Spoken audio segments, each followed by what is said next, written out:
everyone. Oh, hello. It turns out it's surprisingly hard to do that with a cat on your lap. But he's gone now. So welcome to tonight's stream, Ask Us Anything. As Andy's already said in the comments, I have got a lot of questions lined up, which I'll be bringing in that we've been collecting on Discord all week. If you have any other questions, pop them in the chat and I'll bring them up on the screen. And then later on tonight, we will have an announcement at the end of Ask Us Anything. So, hello everyone, and without further ado, let us get on to the first question. What do we have first? Joe Smoke asks, what are you all working on currently? What, if anything, would you rather be working on?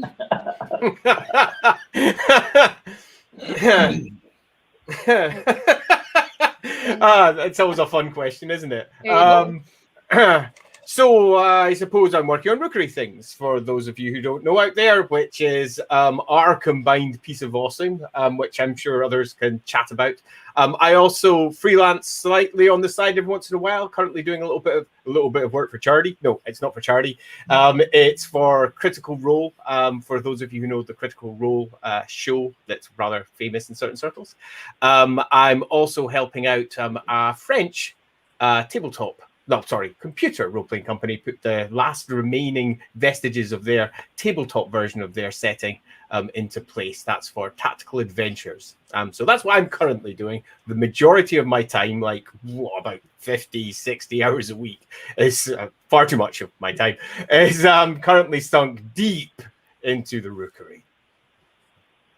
Thank you very much. And is that what you'd rather be doing? 100%. Oh, I avoided that one, didn't I? 100% Rookery. 100% Rookery is what I'd rather be doing. Isn't that always the case? Well, but you're glad you have those other opportunities.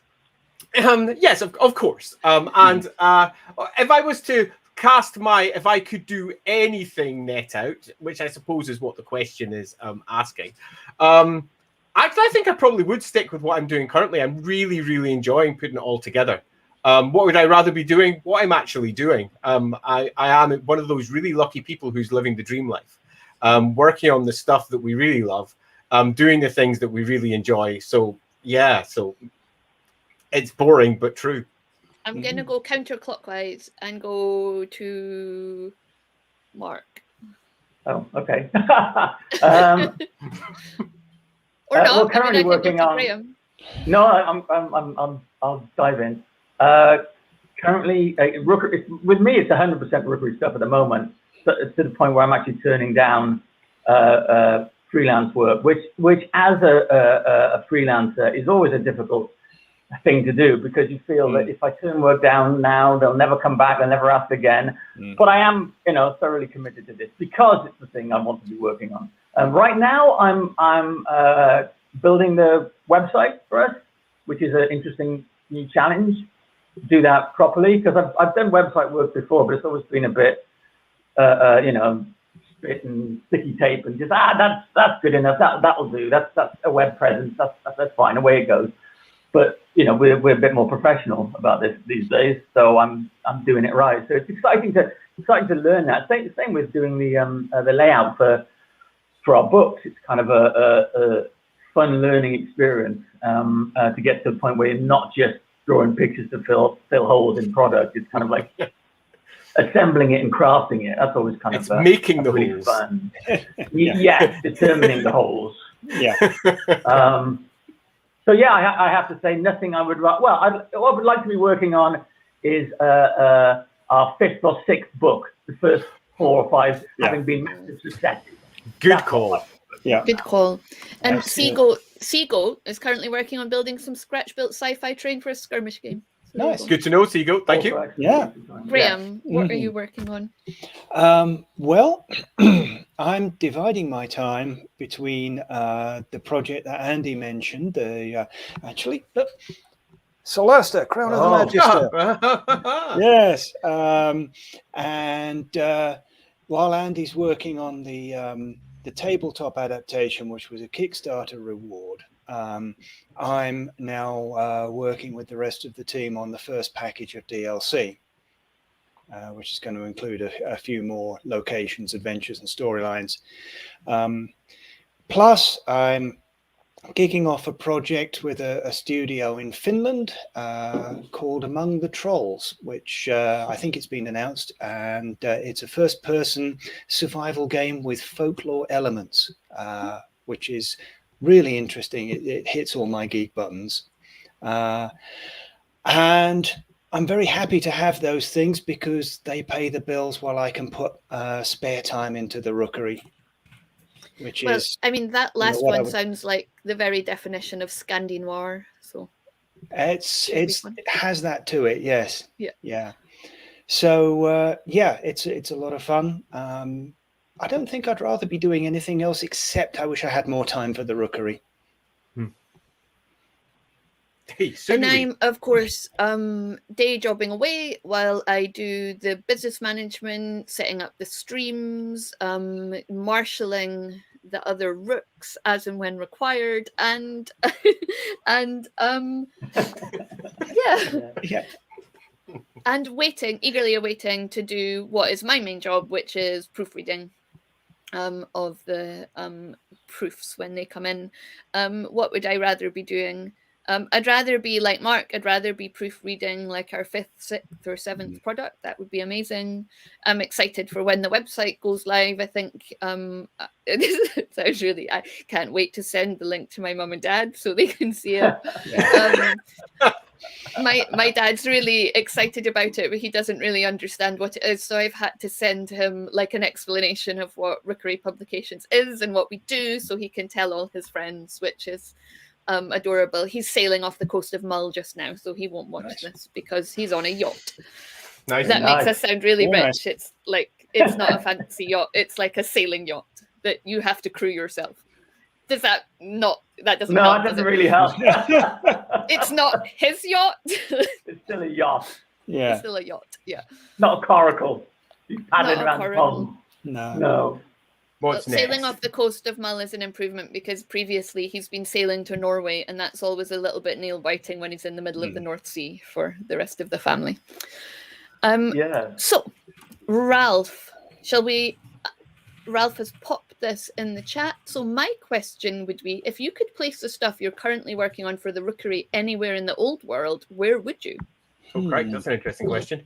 Yeah. And that's to follow up Ralph's comment, which is, since the Rookery crew is creating stuff usable for many systems, but given your strong connections to the old world, I'm of course hoping for your products to be easily adaptable for that.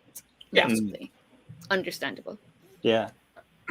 So for me, it would be, I mean, I could really cop out and say whatever city you're happening to play in. but it's a proper cop out. Yeah. What would I do? It would probably be one of two if it was the Warhammer world, and I would probably be looking at, I would set it in and around Altdorf or in and around Marienburg. Because they're the two most obvious big cities that tie in quite closely with the big city that we're building. But it would be very tempting to drop it into almost any large city elsewhere because it is so adaptable and so easily done. But they would probably be my first two. Yeah, I agree. I would put Marienburg first. It would work in Altdorf, but I'd also consider places like Ehrengrad or even some of the Bretonnian and Estalian and Chilean ports. Because, big city, port, take your pick. It would work in any of them, but I guess the most familiar to players would be Marienburg. That would be my number one choice. I would fast forward the development of the navy in the north of the empire and put it in Dietershaven, because I heart Dietershaven. Okay, random tiny town. I think to answer the other part of Ralph's comment, yes, it's certainly something that we would want to make adaptable to Warhammer because of all our connections with it. But certainly from my point of view, I've been conscious to make sure that from a visual point of view, there's some clear water between what we're doing and what you would expect to see from Woofrup. Because we want it to be its own thing, because we want it to be adaptable, and because we don't want to be just seen as riding on the coattails of our former employer. Yeah, or current absolutely. employer in some cases. Yeah. You know. Yeah. See, yeah. Roderick yeah, very likes conscious Dieter of that. Saven. Mhm. I like that, Lindsay. Yeah. The same's true of the writing, as Mark said. You know, we don't want to do just Warhammer with the serial numbers filed off. Because we are capable of other things, and we were restricted in some ways at certain points by having to write within the Warhammer world. So we're breaking free of that in creating our own. I find, from my perspective, it really does offer a great deal of freedom, which obviously is going to be the case when you no longer have the constraints you had on before. But I got so used to writing to a particular setting that having those stops removed so that the plane could take off has made quite a difference. Because my first inclination, because I've written so much Warhammer on my side, my first inclination is, well, you know, this must be tied to Chaos Cult X doing this, this, and this, and that, and that. And being able to just go, no, it's far crazier, far more mental, and far deeper and darker and twisted. Because Warhammer is, and has been for quite a long time, a relatively child-friendly setting. And that means that certain topics are not only not addressed, they're just not there. You just skirt around it without mentioning it, where we don't necessarily want to dwell on any of the darker stuff, particularly, although some of it just is awesome.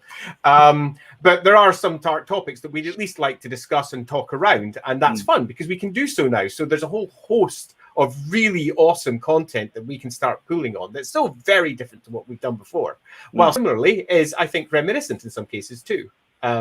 Yeah, I don't think you'd get. I don't think you'd see halflings with penis hats in the old world, would you? No. Probably not. No.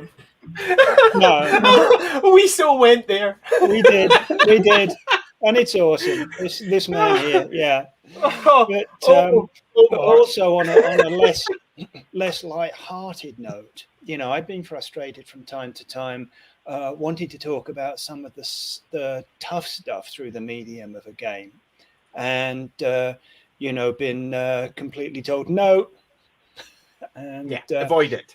Yeah, you know, and gaming can be a really really useful, interesting medium for exploring the uncomfortable and the difficult. And so let's do that. Let's challenge ourselves and everybody else. Yep, agree completely. So the next question is, out of all the products you've worked on over the years, which one are you most proud of? It's easy for me. It's easy for me because it's recent and I really enjoyed working on it, and everything went together really well in that. And that's the Warhammer Fantasy Roleplay 4 starter set. It was an opportunity to look at the existing starter sets that were on the market and say, what haven't they done? And there was a big gaping hole, and that was that they didn't provide a starter set for people who are already part of the setting.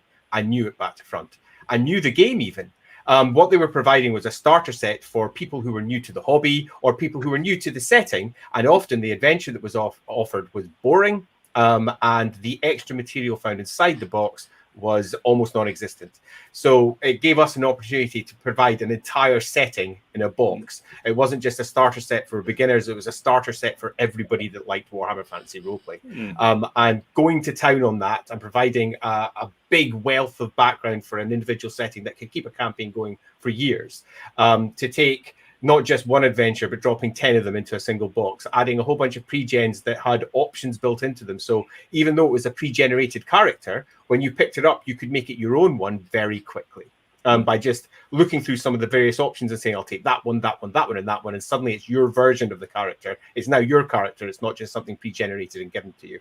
All about options. And I think that all of the options that we put into that have so strongly influenced what we're now making with the Rookery, where we are looking at how we can play with options and give you all the tools so that you can create your own stuff out of our stuff. Yeah. So that's my answer. And Lindsay's on mute. Lindsay's on mute.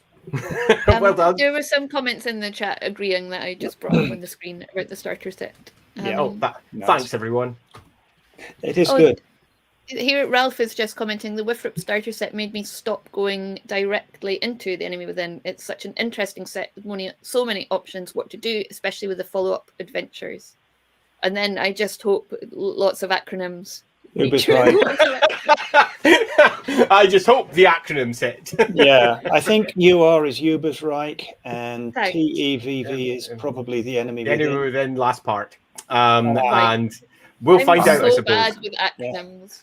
Yeah. Anyway, so Mark or Graham, what are you most proud of? Go on, Graham? you go. Okay. It's tough to pick just one. I think, honestly, anything I've worked on over the years where the art has been an integral part of the vision rather than just the bits you draw afterwards to fill up space is something I'm proud of. So with Games Workshop, a lot of times that would be if an illustration was used as concept art for a miniature or range of miniatures. That was always, I felt really proud of that sort of stuff. At Blizzard, it would be something like the Cataclysm expansion, because so much of the new areas in that game were driven by the concept art, and working closely with the designers to shape these things early on was cool. Very proud of making Dark Deeds with Andy Chambers and Ryan Miller, because it's just hey, let's make a cool little card game, which we did, and nobody told us we couldn't. So we, that was really fun, and still now I feel very proud of the work done on that. And I feel fairly confident that I'm going to be very proud of what we end up making for Rookery. Absolutely, because what's the point otherwise? Yeah. Yeah.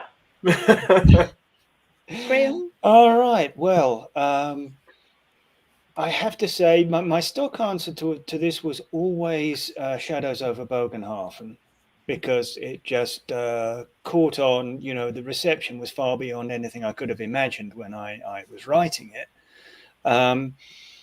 But now there's the shiny new version, the whole enemy within director's cut, and I'm really proud of that. It was a lot of work, but it's thanks to everybody else on the team, including Andy down there.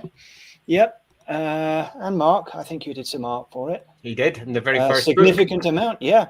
Yeah, so, it was awesome. It looks absolutely amazing, and I'm still at the point where I'll pull one of the volumes off the shelf and just fondle it, because it's just such a lovely thing.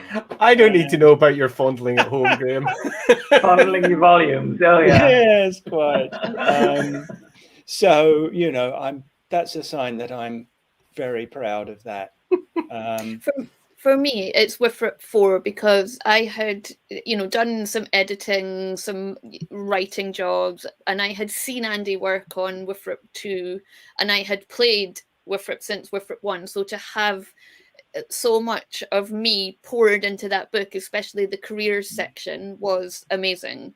Especially the input and the influence I had over some of the art. Obviously I didn't create it, but some of the feedback on that, because I had written the careers and then the art was coming in, and that was amazing. And then of course the stuff that you didn't see and doesn't have a credit, but the massive monster spreadsheet, which was supported by the fans on Discord, and who just piled in and gave me all of their suggestions and all of their comments and everything they had found. And we, packaged that all up to make a finished product that, I think is pretty good.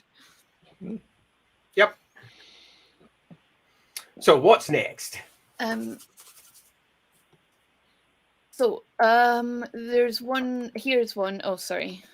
The comments are coming in. So are there any constraints that you miss now that you're working on a system agnostic setting? Oh, that's a good one. Yeah. Yes, there are some for me. In particular, stats and hard statting of hard things. I find them not being there to be super freeing, because it means we can always pitch a particular NPC at the group and the power level of that group. So if you've got a really powerful group or a really weak group, we're not providing stats. We're just saying how powerful they're meant to be in comparison to the group. So that works really well. But not being able to just hard pin down a particular stats for a bestiary entry or something similar, that's more of a challenge. So I miss it while simultaneously really enjoying the challenge that it presents. Yeah, something I miss, it's I don't know if any other writers or adventure designers did this, but every so often there'd be a mechanic or a rule around a monster or something, and it would spark an idea for an adventure or an encounter. It was something I could play with. And of course, in a system agnostic setting, you don't have that, and you can't, because then it would only work in one game. It wouldn't work in any of the others. So that's one sort of source of inspiration gone. But on the other hand, I haven't really missed it in practical terms, because there is so much freedom otherwise. Yeah. Mm-hmm. Yeah, I find the it's not a constraint, I suppose. It's now I find there's an extra challenge, like the blank page. Okay, you can sit down, you can design a character or a creature or monster, and you have no guardrails, which is although they can be constricting, that can actually help you focus. And if they're taken away, you can be anything you like. You get that sort of concern of, well, where do I start? Where do I take this? What's going to work best? When you have no constraints, sometimes that can be intimidating. True. Yep. Next one, here we go. Long Shadow asks, what's your best advice for budding artists, writers, and game designers? Practice, practice, practice. Yeah. Done. Absolutely. Done.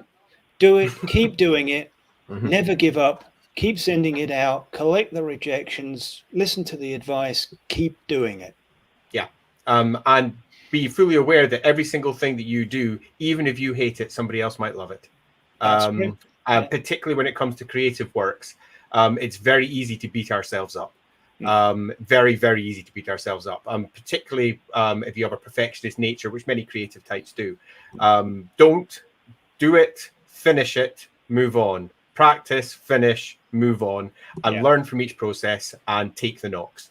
Yeah, and I'd add to that, know when to call something done, because you can tinker with something until the cows come home. So true. It's diminishing returns. It's often better to just put it aside or call it done permanently and start something else.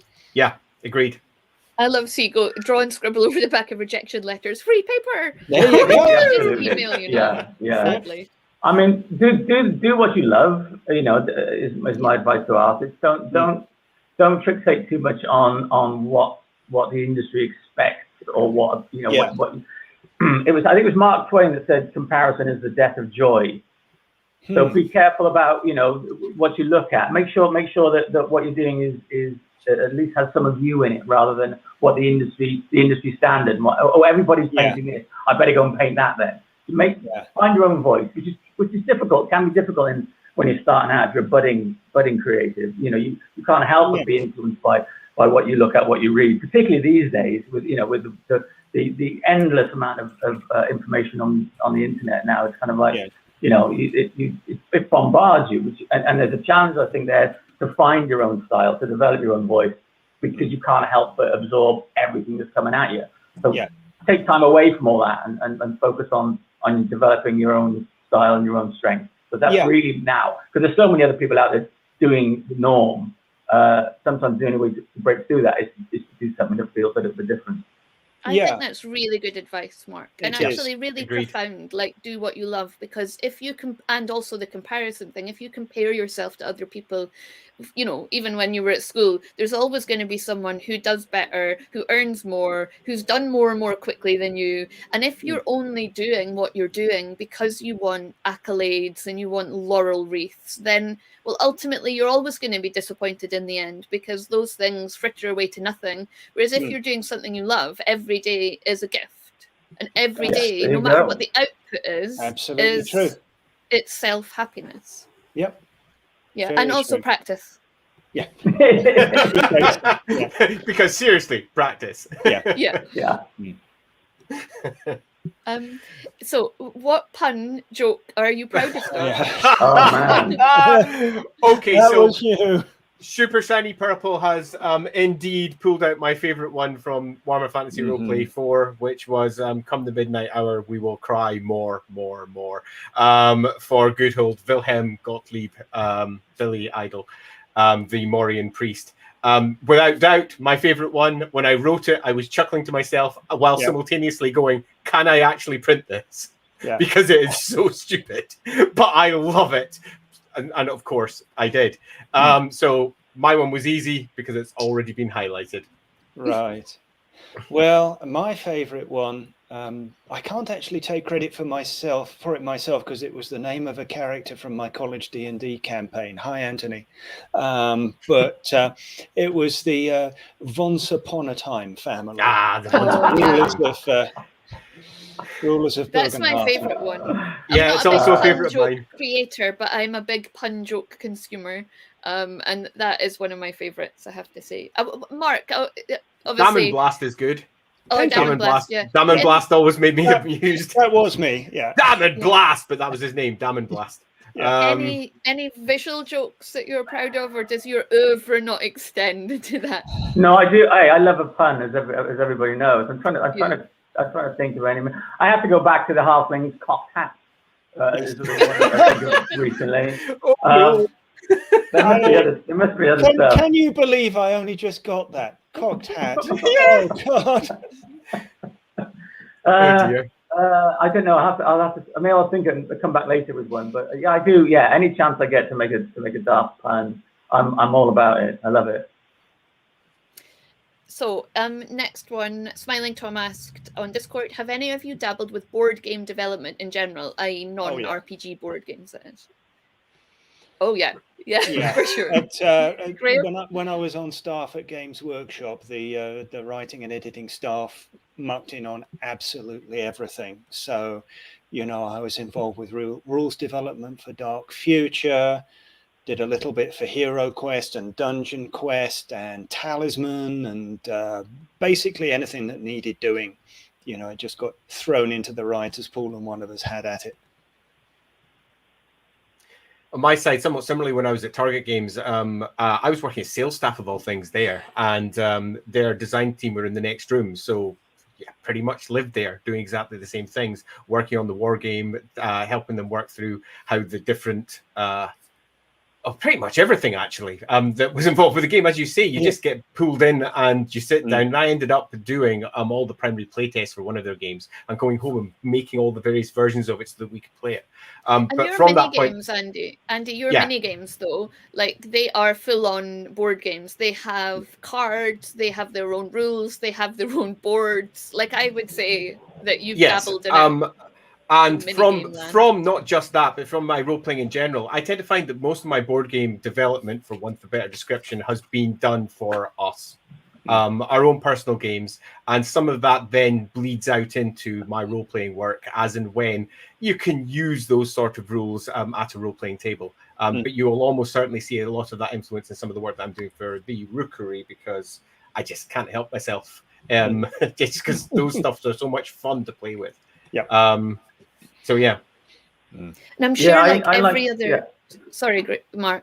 No, go on. I was just going to say, like every other player of board games, I've got about 10 ideas in my head that I would love to develop into a game, like a concept that you're like, oh, I haven't seen that one, and then of course someone does it a year later, and you're like, I don't know whether to be annoyed or pleased. Yeah, I mean, as I mentioned earlier, Dark Thieves was great fun to work on. And all the little sort of expansions and spin-off things that we did. And I ended up with 2 or 3 designs for future games in various stages of development. And it's always, I always enjoy the sort of because unlike the RPG stuff, which can be so open and explorative, board games are quite, you have rules to follow. Tight. Figuratively and literally. I thought it's nice to kind of plan that stuff out. Oh, we're going to have dice, we're going to do this, we're that. What elements do I need to create? How many cards is it going to take? What's the play surface going to be like? And I enjoy the challenge of that very much. Yeah. Yeah, ditto. It's fun. Seagoat loves board games, especially love Hero Quest. I've been working on homebrew rules extensions for the past 10 years or so. Haven't we all? Our favorite family game. I mean, it's not my favorite family game, but the rest of the family play this massive game of Talisman once a year, and the kids are like, Andy, play Talisman with us, and it takes up 3 rooms of the house with all the extensions. With all the expansions, and that's how many hours it takes to play. No joke. Because whilst I'm trying to win, everyone else doesn't care about winning. They just wander around getting harder and harder and harder. Stupid Talisman. Let's move off that one. Okay, let's move off that one to a pretty controversial question. Pydabod and Dupe asked, what's your take on the hashtag Save Alphonse crisis? Do you think Wifrook 4 can ever recover? For those who don't know, a very popular gnome character from Warhammer was turned into a halfling in a recent expansion for Warhammer Fantasy Roleplay 4, and some people are particularly disenchanted by that outcome, particularly because they loved the character that was a gnome beforehand, and they feel that the character has been done a disservice. Gnomes forever, says Seagoat. What's my take on it? It's their game. They can change anything to anything they want, really. It doesn't impact what I do with my own games at home. My own games at home are going to, if I use Alphonse, which I have and probably will do again, he will be a gnome, because it just fits the character much more closely as far as I'm concerned. But if they want to change that, that's fine. For example, in Warhammer Fantasy Roleplay 2, they changed a very famous gnome character into a halfling. And when we wrote the same character in Warhammer Fantasy Roleplay 4, we turned it back to a gnome again. Because we had an opportunity to do that, so we took it back to its origins from the very first edition of Warhammer. So will Warhammer Fantasy Roleplay 4 ever recover? I'm pretty sure the answer to that's going to be very personal to the individual involved. I think so. Yes, it's whether they recover your esteem, and that's very personal. I didn't know. I had no idea gnomes were so controversial, because when Andy invited me to contribute to Rough Nights and Hard Days, and he gave me a list of possible things to illustrate, I thought, design bringing gnomes back. I thought, that'd be fun to do some artwork for gnomes. Super exciting. And I got a bit of stick from friends of mine, that I was part of the conspiracy, the Great Gnome Conspiracy. I didn't know that was going to be a thing. I love your gnomes, though. Mark, your gnomes are very characterful. They are. Top-notch gnomes. I adored them. Yeah. Go figure. Roderick asked, which Chaos God is your favourite, and why are all the other Rooks wrong? Doesn't have to just be the big four, although there are 4 of us here. I'm wearing red. I suppose I meant to say corn. I've got a love heart. Yeah. Does that make you Spanish? I think so. Not in my book, but sure. So who wants to go in that one then? Because whatever you say is going to be wrong. I'm Nurgle. Wrong. That question for me. Wrong. Yeah. What about you, Graham? Well, this is personal vanity, of course, but I invented a couple of Chaos Gods for Something Rotten in Kislev when we discovered we couldn't use Malal as Ken Ralston, the original writer, had intended. And one of these was called Nekoho the Doubter, who was the Chaos God of Atheists. And at the time I thought that was so terribly clever, and I'm still a little bit proud of it. Although there's his companion Zuvasin the Undoer, which is the Chaos God of cock-ups. He makes everything go wrong. And his influence has been the most prevalent upon my life, so I suppose I should recognize him. For me, it depends on the context, because if I'm playing, what's that game we have, Andy? Chaos in the Old World. Chaos in the Old World. If I'm playing Chaos in the Old World, I always love to play Tzeentch because it's just hilarious, like moving everyone else's troops around. And I'm quite a non-attacky, like I quite like that way of attacking. I don't really like playing Khorne and just like murdering everyone and murder everyone. No, that's not for me. So Tzeentch in that context. Probably Tzeentch full stop, actually. Yeah, I think of the big four. I like Nurgle because ultimately he is unavoidable for all of us. Yep. Yeah. And so it's kind of we don't have to become Khorne. It's not essential. No. We'd all like a little bit more Slaanesh in our lives, I'm sure. Oh yeah. But there's no avoiding Nurgle at the end of the day. Literally at the end of the day. We all change. I mean, I'm just going to put in a good word for the changer of the ways. Change is unavoidable. Tzeentch's fate is, of all the gods, I'd say Tzeentch is arguably also the most unavoidable fate, the changer of the ways. If I was to choose a favorite, if I go to the army side of things, because I've collected them all, I had a 12,000 point Nurgle army back in the day. Largely because it was so easy to paint and I was a kid. So trust me, it was the easiest army ever. My Slanesh army, though, by far was my favorite at the time. That was about 8,000 points. And I really enjoyed playing with it. Just because it could bog down troops in a way that other armies couldn't because of all the immunity to psychologies and similar. And also all the soporific mists, which were stopping the troops do things. So you could use it as a very good way of controlling others. In terms of writing, it's actually impossible for me to choose. Because often, particularly when I speak to other writers, Khorne often goes right down the list because they think it's too simple. Where it's one of the reasons why I enjoy writing Khorne so much, because there's so much depth there that people haven't quite realized. So you can spin out different styles of cults and different styles of presenting them. So the obvious one is always Slanesh, and people are almost scared of it because it's the one that's always used.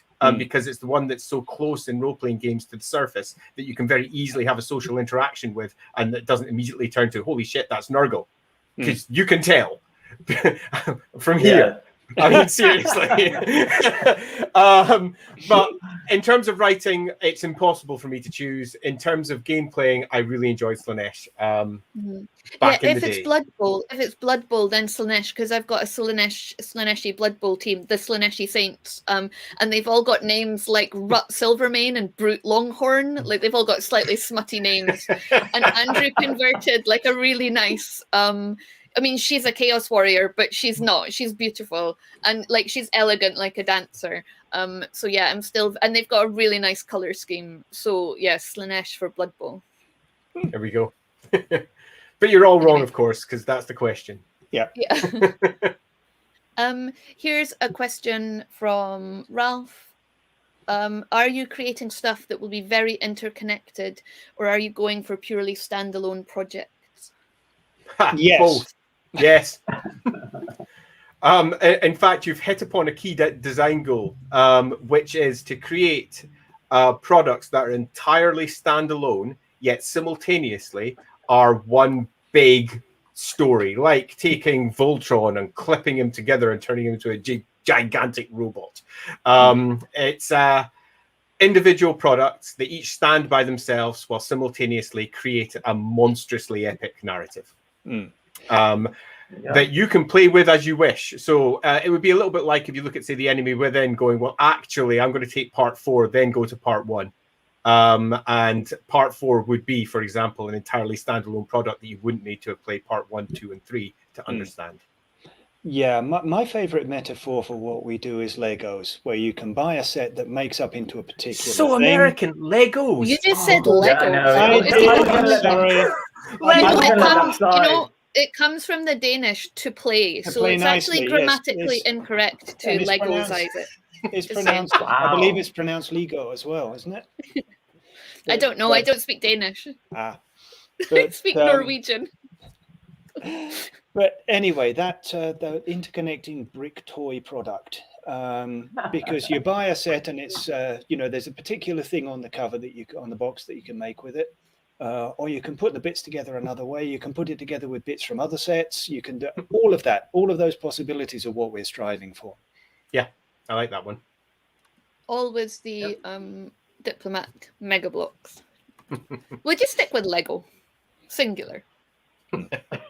Sorry, yes, my 30 years in America are showing. So what you're saying is the goal is to become the MCU of the RPG world. That would be great. Yeah. I'll take it. Yeah, wouldn't turn that down. Actually, that's quite a good one. Yeah, with the individual.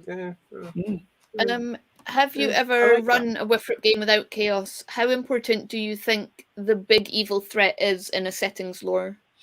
That's an interesting question. Maybe that second question is a bit less. I'll be brief in that one. If I ever run Warhammer game without chaos, yes. In that I have played campaigns where chaos didn't feature at all. But if I'm talking on the greater overall arcs, if I'm playing a big Warhammer game, you're probably going to look at a campaign that lasts for, with us, a good few years at least. And that being the case, chaos is always going to be that insidious thing that's coming up from the bottom and is an integral part of the Warhammer system. I mean, it's hard coded into so much of how the game works, from the magic to mutation to so much else, that for Warhammer, without chaos, it's a bit weird sometimes. But that doesn't mean that you can't play very interesting, very cool campaigns without it. And how important do I think the big evil threat is in the settings lore? Depends on the setting. Yeah, it does. I mean, it's integral to the themes of some settings, where for other settings it would be an imposition. It's really difficult to answer that with anything that comes close to clarity. At best, I'd say depends on the setting.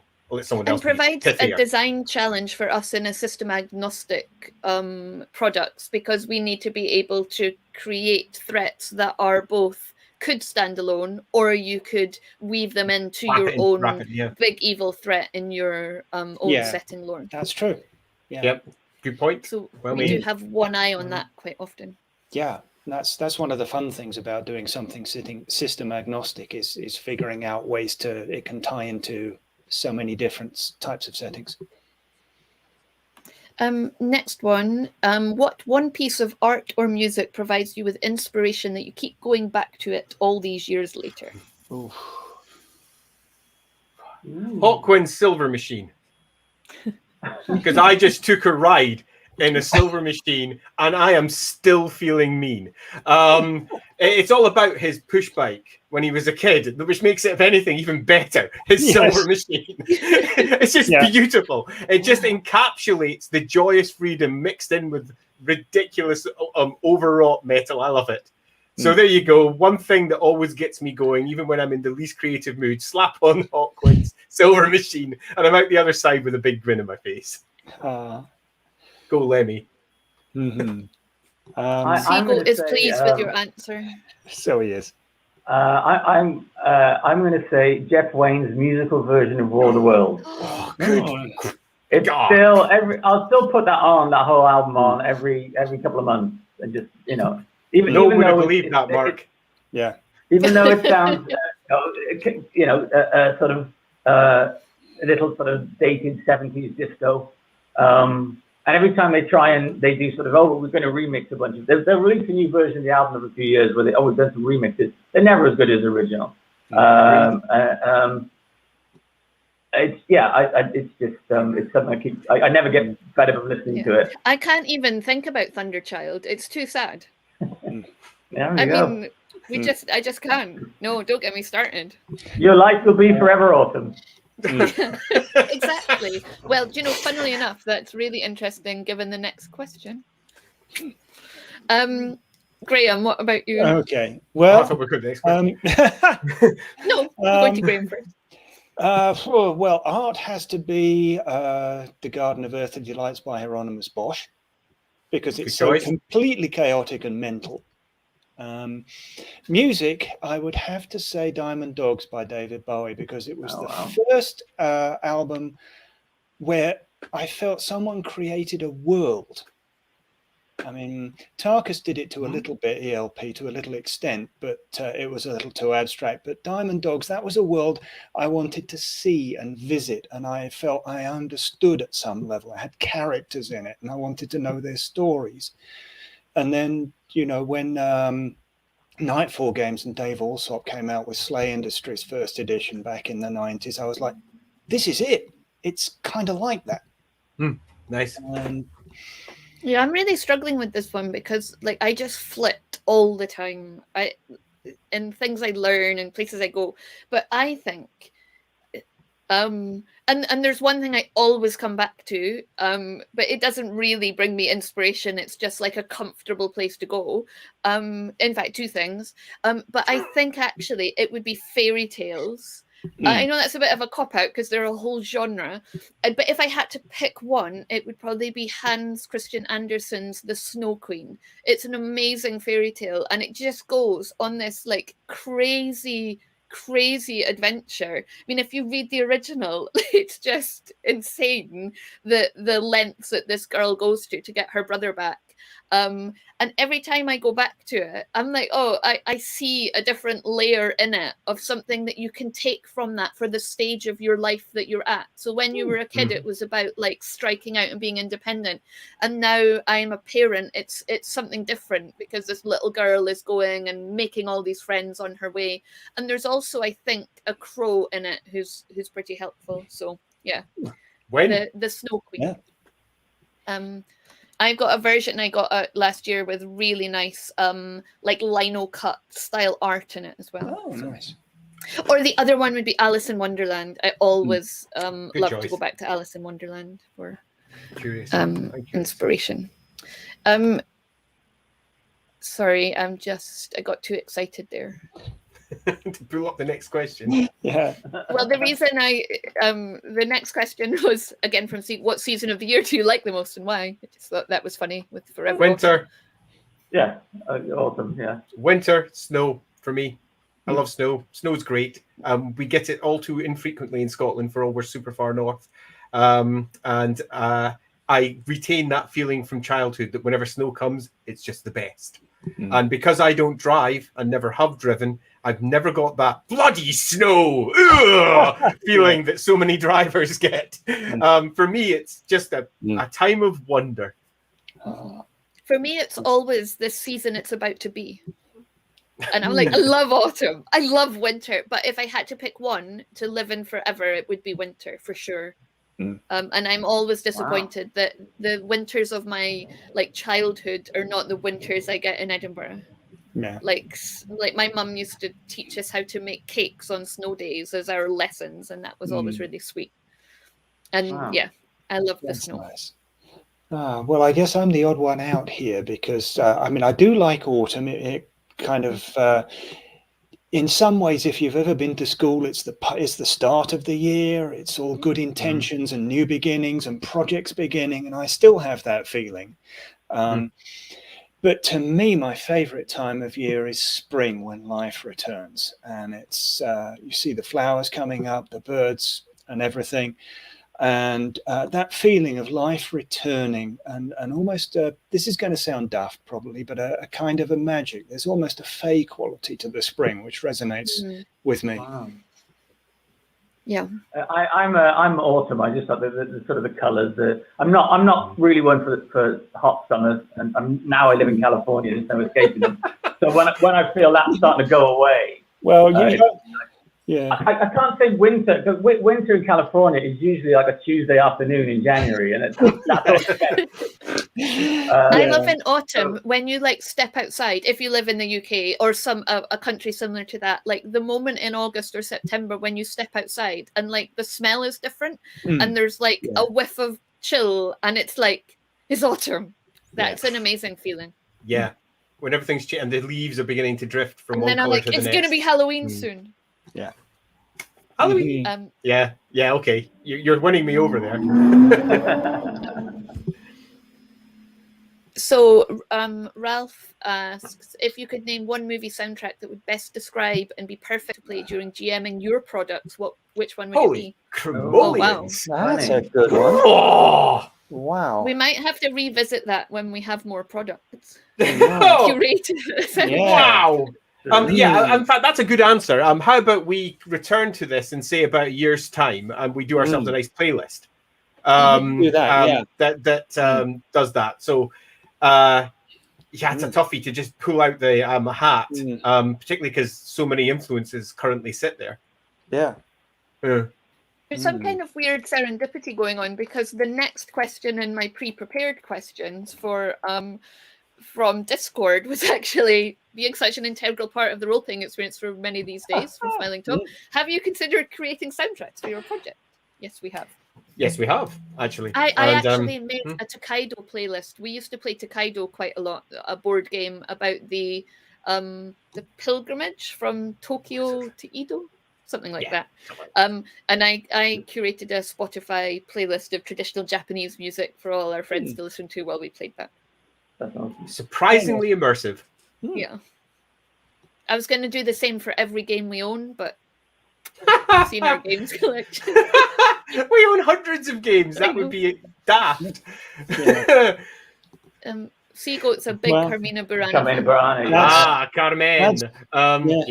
Yeah, that was one of my go-tos for Woofrup, and the other one was Dead Can Dance, some of their wordless choral pieces. I have a playlist of soundtracks I'll put on if I'm having a game night, and it includes things like Francis Ford Coppola's Dracula, the original Conan movie, you know, Riddle of Steel and all that kind of stuff. That's just really stirring stuff. I actually really like the animated the soundtrack for the animated version of Lord of the Rings is fantastic as well. So yeah, just a jumble of all that kind of stuff I like to play. Yeah, we used to Master and Commander, The Far Side of the World. We used to use that one. That's got a good soundtrack. And like Sleepy Hollow, you know, you can never beat Danny Elfman for like gothic immersiveness, I think. UK6SM, who also had an earlier comment to say they lived in Shetland, so they live mostly in winter and autumn. Blade Runner. All year round. I don't play any sci-fi games, but if I did, it would be the Blade Runner soundtrack. Fine choice. Yep, can't go wrong with that. Wow, that time has just flown by tonight. Are we already? I've got loads of questions left. Here is one from Zoltan. Have you finally decided how you will launch your product? It's not popped up on screen. Oh, sorry. There we go. There we go. Zoltan asks, have you finally decided how you will launch your product? A book at a time or several books in one go? Will you use Kickstarter, Patreon? What's the next phase for the Coiled Crown? The next It's like phase. a Blue Peter question. I mean, we didn't prepare it earlier, but that is... It's a particularly good one, though. I'll tackle the first bit then. So have we finally decided how we will launch our product? Yes, we have. We've been talking about it a whole hell of a lot for, I think, obvious reasons, because we have products that we want to release. Will it be a book at a time or several books at one go? The answer to that will be almost certainly book at a time. We're currently working on the first set of books. The first one, in terms of its creation, is pretty much there, but it's going through its layout and art. So the actual what's in it is there. It just needs the art, and I say just. We've done this before. It's not a just. Yeah. I'm going to let that slide this week. Yeah, thanks. Because, you know. I'll tackle the first bit and say, have we decided? Yes, and it will be a book at a time. And we're releasing our books in seasons. So they'll be in batches of, let's say, similar content and story for location where they're set. So we'll do a location here with its overarching stories, another one here, then another one here, and each one will be a season. And that will be through the usual places. So you like Drive Through RPG, etc. would be the plan. Yeah, and we also intend to do print as well. We have argued and discussed and worried, I think would be the best word. Worried, yeah. Worried is the big one. I mean, we're dealing with Brexits and pandemics and spiraling shipping costs all over the place, and deciding whether we wanted to expose ourselves to that or just alternatively release digitally, at least to begin with, has been something that we've been tackling against, because we all want books. I mean, we want them because we want to hold them. Books are cool. So because of our overriding desire to have books, because books are cool, we're going to do at least some. So yes, do watch that space. And they will be for release, general release. We won't be doing it through Kickstarter, the normal pre-order option for smaller companies. We're just going to take the kick in the face and make them for you. Seagoat says physical copies are needed. Exactly. Yeah. We've lost it. And then what's the next phase for the Coiled Crown? The next phase, well, I'd say the next phase is getting the first books out and doing the playtest for the next adventure is where we're going next. And then after that, we've done all of our pinning downs as to what we intend to do, how many books we're going to do, exactly what's going to be each one of them. The content's largely written. Now it's just polishing mostly. Our first book, as I say, is on the polish front, pretty much there. It's just us finishing off, just the finishing off. Just the finishing off. It's that. So I think we're broadly in a really happy, good place on our side for that. Obviously, we're really enjoying doing our streams each week as well, which I'll maybe pass over to someone else to discuss our next plans on that front. So on Kickstarter, no plans to use Kickstarter at the moment, although maybe in future we might do a fancy pants special, don't rule out something in the future. Yeah, we did talk about doing sort of collected editions and stuff like that, and maybe we would do something like that as a Kickstarter if there was a demand for it. I think in terms of to sum on that one, actually, I think it's worth just making it nice and clear. We'd really love to do collector's editions, but we're tiny. And we don't want to use Kickstarter just to launch our products because, I mean, we could. It's just a pre-order system, really, and we can probably do that anyway. We'd like to use Kickstarter for what it's for, which is there's something we want to do, but we're not sure if we can. Okay, so here we go with our lovely curated piece of awesome. You're only tiny because you're far away. And Seagull loves the streams each week, which is good news because we will be introducing a Patreon, which is entitled Inside the Rookery. And that is intended to continue to support us curating the weekly streams, if you will, and pulling back the curtain on the RPG industry with special guests, with people who are creators across the industry. And we'll get people that are not just people that you might expect, like writers and artists, but we also want to introduce you to some of the people behind the scenes, like layout, just so you can get a sense of what it means to do those roles in the industry. Because for us, a big part of doing this work has been the people that have reached down and put their hands out to bring us up, and we would like to do the same thing. Yeah, that's nicely put. So both top and bottom, because obviously we worked with an awful lot of people through our many years of working away down in caves for other companies, and that means that we've got a lot of people we can reach out and say, hey, would you like to come on, and we'll have a discussion about whatever the topic of the week might be, which means we can get ourselves a lovely mixture of guests. We've got 3 guests already lined up for this month, which again is a nice mixture of people who are relatively well known and less well known, or we only have 3 for this month, so I can't really pin anyone in any of those places, but it's so that we can get a really good inside look into how each individual creates the work that they create from where they are at the moment in the industry too. But not so much an interview, more discussion about whatever the topic at hand might be that day. Yeah, and we also wanted to separate the process and the purchase of products from Patreon or Kickstarter at the moment, because we spoke to the community, a small section who helped us kind of pre-test the Patreon, and their feedback was, people will support you if they can, but people may not have the flexibility to commit and then get the product through Patreon. So people gave us the feedback that they would like to purchase those products as and when they could afford it, which is totally understandable, in a flexible way which suited them. So that's introducing. We were very keen to make sure that what we did with Patreon was about supporting the community and inviting people into our process rather than stashing our product away behind those sort of those paywalls.